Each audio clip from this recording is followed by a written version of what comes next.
Tuhan, mari pendahulu kita bersatu di dalam doa. Kami mengucap syukur untuk pagi hari ini ya Tuhan, dan dengan belajar dari firman-Mu, berbicaralah kepada setiap kami. Dalam nama Bapa, Putra, dan Roh Kudus. Amin.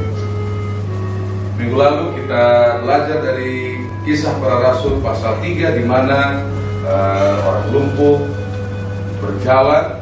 Dan sama seperti kita, kalau ada kejadian di tengah jalan yang yang tidak dari biasanya terjadi, mengundang orang banyak untuk hadir. Jadi mulai banyak orang datang hadir, dan di Kisah Para Rasul 3 ayat 11 dikatakan, sama-sama kita baca. Karena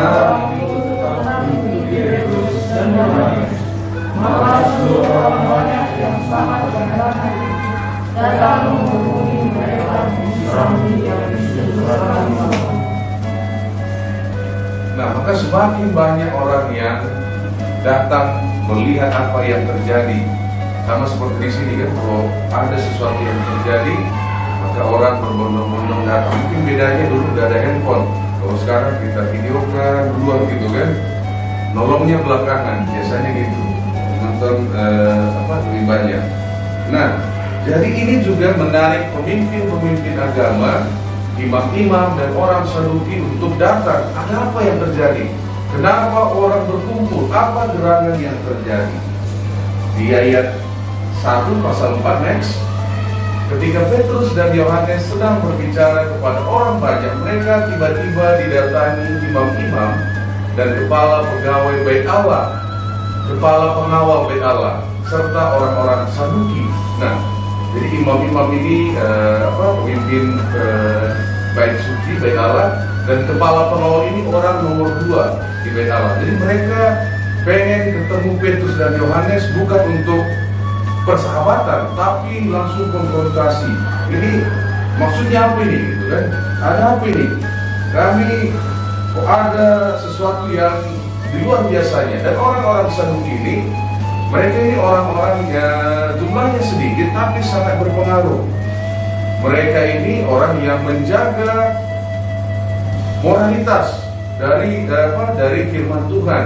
Jadi mereka tidak percaya malaikat, mereka tidak percaya penyembuhan bisa terjadi, mereka tidak percaya mukjizat. Jadi kalau ada yang di luar kepercayaan mereka terjadi, mereka anggap itu sesat. Dan orang-orang ini juga lah yang ambil andil dalam penyaliban Yesus. Jadi kalau Yesus pun tidak segan-segan untuk disalibkan, kira-kira mereka ini juga gak akan segan mengajar Petrus dan Yohanes. Nah, next, orang-orang itu sangat marah karena mereka mengajar orang banyak dan memberitakan bahwa dalam nama Yesus ada kebangkitan dari antara orang mati. Jangankan kebangkitan dari antara orang mati, kesembuhan pun mereka tidak percaya. Makanya mereka sangat marah. Ini sudah terjadi penistaan agama menurut mereka. Ini kalau pengajaran sekarang ini dianggap liberal gitu kan. Ini apa ini gitu? Ini bagi mereka sesat. Ini tidak benar menurut kepercayaan mereka. Sehingga mereka sangat marah. Sehingga next, mereka ditangkap. Petrus dan Yohanes ditangkap dan diserahkan ke dalam tahanan. Kalau dalam bahasa Inggrisnya dikatakan di dalam penjara sampai keesokan harinya karena hari telah malam. Nah, kita belajar beberapa minggu atau bulan yang lalu bahwa ketika Yesus naik ke surga dan Roh Kudus dicurahkan, disitulah lahirnya gereja. Nah, ketika gereja lahir, maka kita lihat di ayat ini adalah oposisi, penganiayaan atau perlawanan yang pertama terjadi pada gereja mula-mula.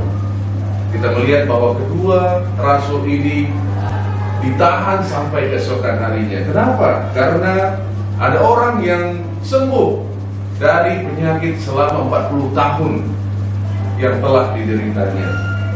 Dan kalau kita melihat ke sejarah gereja, sejak saat itu sampai 300 tahun kemudian, maka gereja mengalami namanya penganiayaan. Gereja dilempar batu, dipukul, dipenjarakan, mati martir. Bahkan pada zaman Kaisar Nero, tubuh-tubuh orang percaya digunakan secara hidup-hidup menjadi lilin di taman Kaisar. Next, kira-kira seperti ini. Jadi hidup-hidup dibakar. Dan di Nigeria saja tahun 2020, 2 tahun yang lalu, 3.500 orang percaya dibunuh karena imannya. Kita melihat bahwa setiap kali ada orang yang percaya kepada Tuhan, kita melihat akan terjadi kesulitan dalam pekerjaan mereka, dalam ekonomi, berpisah dari keluarga ketika mereka mengikut Kristus. Setiap kali orang-orang percaya melakukan kehendak Allah, mereka mengalami yang namanya penganiayaan. Nah, Tuhan Yesus mengingatkan kita di Injil Yohanes, next, Yohanes 15 ayat 19, sekiranya kamu dari dunia, tentulah dunia mengasihi kamu sebagai miliknya. Tetapi karena kamu bukan dari dunia, melainkan aku telah memilih kamu dari dunia, sebab itulah dunia membenci kamu. Nah, jadi kalau kita merasa bahwa wah, hidup saya enak aja sih, apa saya yang mau langsung dapat dan lain sebagainya, jangan-jangan mungkin kita sudah dikasih di dunia sebagaimana miliknya. Di 2 Timotius 3 ayat 12, Rasul Paulus berkata, memang setiap orang yang mau hidup beribadah di dalam Kristus Yesus akan menderita aniaya. Nah, jadi kalau kita merasa wah kayaknya dunia sih memperlakukan saya dengan baik, mungkin secara tidak sadar kita sudah berada di the dark side atau di tempat yang salah. Nah, ketika Injil diberitakan, akan ada selalu oposisi, akan ada selalu kelompok-kelompok orang yang merasa tidak nyaman dengan Injil Kristus. Tapi dalam semua penganiayaan gereja, dalam sejarah gereja, penganiayaan, penahanan, penindasan, konfrontasi, oposisi, dan apapun namanya, tidak dapat menahan kerajaan Allah untuk terus berkembang. Dan kita melihat di ayat 4, tetapi di antara orang yang mendengar ajaran itu, banyak yang menjadi percaya sehingga jumlah mereka menjadi kira-kira 5.000 orang, laki-laki saja. Waktu Petrus berkhotbah, 3.000 orang yang bertambah, kan? Bertambah lagi 5.000 orang, laki-laki saja. Nah, waktu komunis Cina mengusir semua misionaris dari barat dan dari berbagai negara di Cina, orang bertanya, di mana Tuhan? Kenapa tidak adil kepada gereja yang ada di Cina? Tapi kita melihat waktu misionaris ini dipulangkan, pemimpin-pemimpin baru, orang-orang Cina sendiri bangkit. Sehingga hari ini kita melihat bahwa Cina adalah negara yang pertumbuhan orang percayanya yang sangat besar. Bahkan beberapa tahun yang lalu dikatakan 100 juta lebih, itu sudah hampir setengah dari penduduk Indonesia. Banyak sekali. Jadi penganiayaan tidak dapat menghentikan Injil Kristus. Justru waktu penganiayaan ada, umat Tuhan mengambil sikap berdiri di atas iman mereka, Tuhan memberkati iman mereka sehingga apa? Sehingga Injil Kerajaan Allah justru semakin besar. Demikian juga dalam hidup kita. Bukankah kita banyak belajar dalam hidup kita ketika masa kesulitan terjadi? Bukankah kita banyak belajar buah-buah rohani, pelajaran rohani ketika kita menghadapi masa-masa yang sulit? Nah, kemarin saya ingat waktu kita kunjungan ke rumahnya Bapak Arser, dia bilang begini dengan semua kesulitan yang dialami, dia ingatkan kita ya, jadi kalau masih sehat, masih ada waktu, layanilah Tuhan. Itu yang saya ingat, dengan semua yang dihadapi. Terkadang kita belajar bahwa melalui kesulitan justru kita belajar pelajaran rohani di situ. Demikian juga dengan gereja mula-mula, ketika mereka dilawan. Ketika mereka hendak dibungkam, justru mereka bertambah dari 3.000 menjadi 5.000 orang. Pertanyaannya, kenapa ada yang tidak senang ketika Injil Kristus diberitakan? Di ayat 12, dan keselamatan tidak ada di dalam siapapun juga selain di dalam Dia, sebab di bawah kolong langit ini tidak ada nama lain yang diberikan kepada manusia yang olehnya kita dapat diselamatkan. Kenapa? Karena Injil ini sangat eksklusif, ya kan? Nggak ada nama lain, hanya Yesus. Nah, kalau kita bilang keluar sana, pasti kita dibilang arogan, sok, ya kan? Kalau kita pulang hari ini dan lewat di sebelah situ, kalian bacakan ini, ya mungkin kita nggak aman, ya kan? Tiba-tiba kita bilang tidak ada keselamatan di bawah kolong langit ini selain nama Yesus, gitu. Kenapa? Karena di luar sana ada kelompok ateis, ada begitu banyak agama, ada begitu banyak kepercayaan. Dan ini yang mereka beritakan, tidak ada nama lain selain nama Yesus.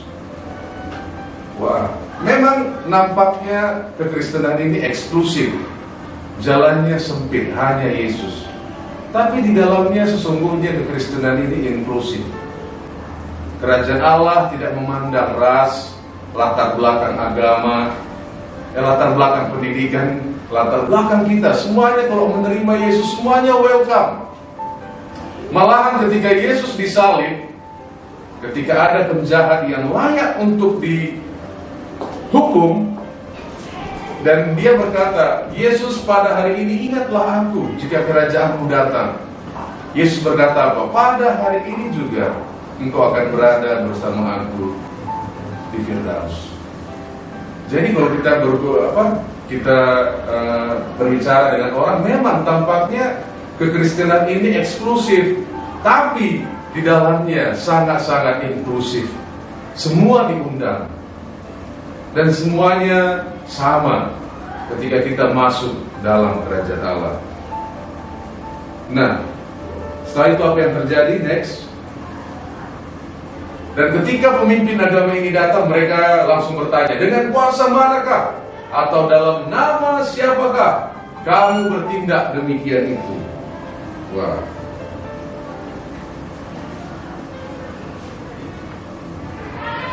Dan kita lihat apa respon dari Petrus. Dia berkata demikian, hai pemimpin-pemimpin umat dan tua-tua, jika kami sekarang harus diperiksa karena suatu kebajikan, suatu kebaikan kepada seorang sakit dan harus menerangkan dengan kuasa manakah orang itu disembuhkan, maka ketahuilah oleh kamu sekalian dan oleh seluruh umat Israel bahwa dalam nama Yesus Kristus orang Nazaret yang telah kamu salibkan, tetapi yang telah dibangkitkan Allah dari antara orang mati, bahwa oleh karena Yesus itulah orang ini berdiri dengan sehat sekarang di depan kamu. Ini jawabannya luar biasa ya. Langsung seolah-olah yang nanya itu dihakimi balik. Ini kami berbuat baik kau tanya, sementara Yesus kau salibkan, kau diamkan, kira-kira gitu kan. Gara-gara Yesus yang kau salibkan itulah dia sudah berdiri sehat sekarang di depan kamu. Gara-gara kebajikan itulah, gara-gara kenapa orang baik ini kok dipertanyakan gitu kan. Berbuat baik dipertanyakan, tapi mereka yang menghakimi Yesus justru tidak ditanya gitu kira-kira. Nah, selanjutnya apa kata Petrus?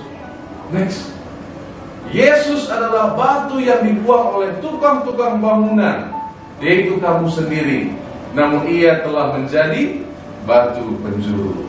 Pertanyaannya, bukankah tukang bangunan seharusnya tidak membuang batu penjuru? Pemimpin Yahudi, imam-imam, orang Saduki seharusnya membangun orang Israel menjadi sebuah rumah iman. Tetapi sebaliknya, mereka menolak Yesus. Bukankah seharusnya kalau mereka tukang bangunan, mereka tidak membuang batu penjuru itu. Batu penjuru itu penting. Apa itu batu penjuru? Nah, bahasa Inggrisnya apa? Cornerstone. Jadi batu di setiap sudutnya ini, maka nanti dari sinilah disusun batu ke atasnya. Ini sangat penting. Lalu pertanyaannya, kenapa mereka menolak Yesus? Karena orang Saduki sudah memiliki batu penjuru dalam hidupnya. Batu penjuru mereka apa? Moralitas. Yang dari 10 hukum Taurat dikembangkan lagi menjadi ratusan bahkan ribuan. Sehingga mereka menjaga hidup mereka agar semuanya dipenuhi sampai mereka kehilangan kehilangan spirit daripada hukum Tuhan. Malahan yang baik pun dilakukan, mereka nggak salah. Kenapa? Ini nggak sesuai dengan hukum kami. Nah, batu penjuru begitu penting, dan kita juga semuanya memiliki batu penjuru. Dan kalau batu penjuru ini salah, maka berbahaya. Mungkin batu penjuru kita namanya reputasi. Saya pengen dilihat orang baik, maka kita mengejar reputasi, mencari segala cara agar saya dipandang baik. Mungkin batu penjuru kita kekayaan. Wah, saya pengen kaya, saya akan lakukan apapun agar saya kaya. Mungkin batu penjuru kita kesehatan. Atau mungkin juga batu penjuru kita adalah hubungan. Mungkin batu penjuru kita, kalau saya memiliki anak, ada 1, ada 2. Kalau saya memiliki pendidikan yang luar biasa. Masalahnya adalah, apa itu permainannya Arman itu? Apa namanya? Apa? Apa yang ditarik itu? Umno. Masalahnya adalah seperti umno. Kalau itu salah ditarik, kalau itu hilang, ya, kalau itu hilang karena batu penjurunya, maka semua bangunan yang di atasnya hancur. Kalau kita bilang batu penjuru saya adalah kesehatan, kalau kesehatan kita hilang, maka mungkin hidup kita juga bisa hancur. Kalau kita bilang, kalau reputasi saya adalah cornerstone saya, kalau reputasi kita hilang, mungkin hidup kita jadi hancur. Kalau kita berkata, kalau cornerstone saya adalah hubungan, kita kehilangan hubungan, batu penjuru kita, apa? Maka hidup kita juga bisa hancur. Sama seperti permainan itu. Pagi hari ini kita ingatkan, jadikanlah Yesus sebagai batu penjuru kita. Kenapa? Karena penganiayaan, karena tantangan akan kita hadapi. Gereja mula-mula menghadapinya. Selama 300 tahun kemudian, ada penganiayaan, ada berbagai macam. Tapi mereka menjadikan Kristus sebagai batu penjuru. Sehingga kita ada hari ini. Kenapa? Karena mereka bangun di atas Kristus. Pagi hari ini doa kita, doa saya, kita semua, mari kita jadikan Yesus menjadi batu penjuru di dalam kehidupan kita. Mari kita bersatu di dalam doa.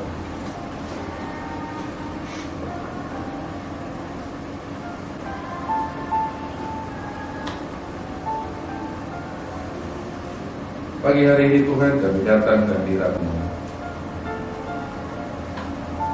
Dan biarlah kami membangun hidup kami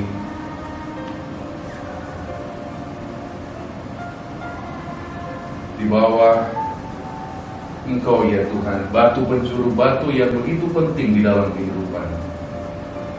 Biarlah setiap hari kami semakin bergantung kepada Engkau ya Tuhan.